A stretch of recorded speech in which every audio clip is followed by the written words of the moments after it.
But let's get back to the Senate, because where does this actually leave the United States Senate for the upcoming Congress?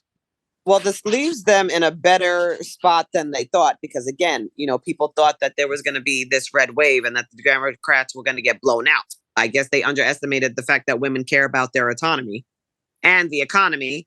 And most of the election deniers were voted out. Most, not all. Marjorie Greene retained her spot. Boebert retained her spot, and a handful of other ones. But for the most part, most of the candidates that Trump endorsed or who were election deniers did not win their seats. I think that's hopeful.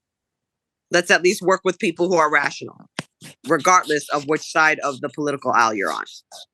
What say you?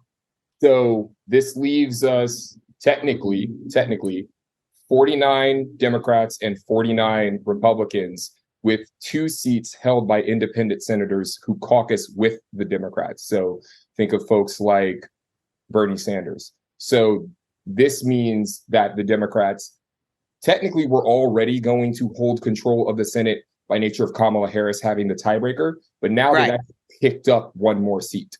Yes. So you won't need Kamala Harris as a tiebreaker. However, this is far from a filibuster-proof majority. So you still need 9 Republican senators to vote for anything that cannot be passed with budget reconciliation. Also, we will probably have very divided government because the Republicans have won the House. Right. Fair enough. Fair assessment. Yeah, 221 to 213.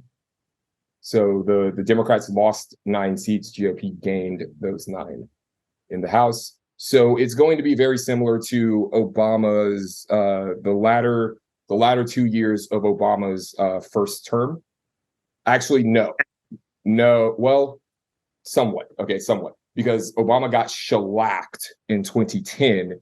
But the point I'm making is the House was run by the Republicans, and the Senate was still maintained by the Democrats, who had a very, very small lead after the 2010 midterms.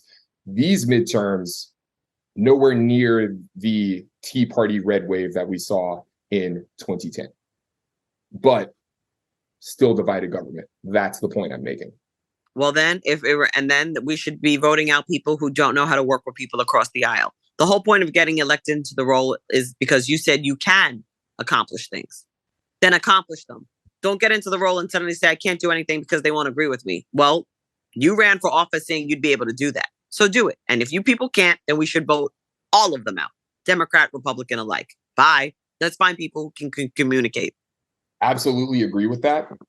But I think that your assessment of people actually running on the idea of accomplishing anything, I think that's what we aspire to. I think a lot of folks don't actually run on that at all anymore. I think a lot of them, particularly Republicans running in deep red districts, just run on culture war.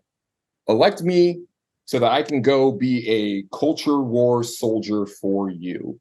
Something, something Jesus, something, something the gay agenda, something, something godless liberals hate America. You know, it's the same talking points over and over and over again. They rely on these things because they don't actually have anything to offer people. And some prominent Republicans who are more libertarian than conservatives or evangelicals, people like Peter Thiel, actually criticized the GOP for not having anything positive to offer. Mm-hmm.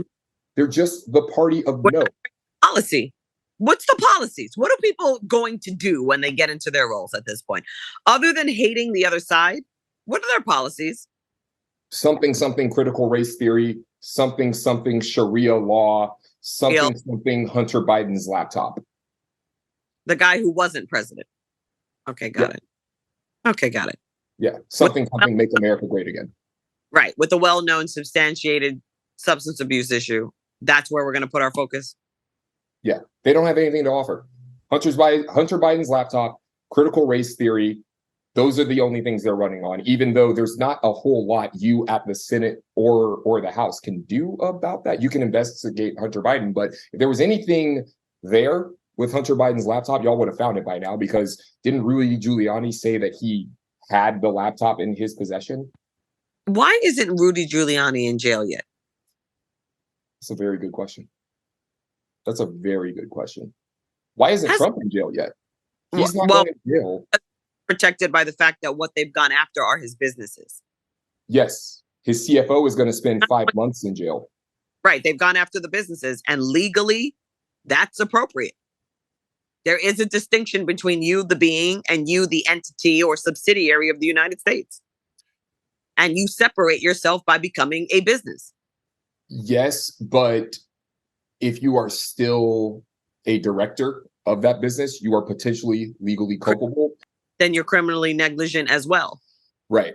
So that's why the CFO is still going to jail for tax fraud and other things, but Trump isn't, because Trump completely divested personally from the Trump organization, even though many people in his family still run it, still are in control, and he still benefits from it. He's not, he can say legally, I don't control this thing, my CFO does, so I'm not responsible for all this tax fraud. I also think there was maybe a sweetheart understanding of just like, hey, you're going to take the fall for this and we're going to take care of you. I don't want me or any of my family members getting blamed for this. You're going to take responsibility for all of this stuff. I do not think anything's going to happen to Trump. And I think the reason it won't happen is because of the position he once held as president. The protection he's getting, it's not for him personally, it's for the position he held. They don't want any president to be able to be criminally charged. I hope you're wrong, but I worry you're right. We will see what happens with the charges that are hopefully coming for what he did with classified information. I was hoping they'd get him on tax fraud, but his ass is not going to go to jail for that, unfortunately. But what he did with that classified information is fucking illegal. And any member of the military or member of the State Department who did what Trump did would be in front of a military tribunal or at a CIA black site being interrogated for possibly being a spy, for having that amount of classified information at your personal residence without any clearances at all. Clearances, approvals, etc.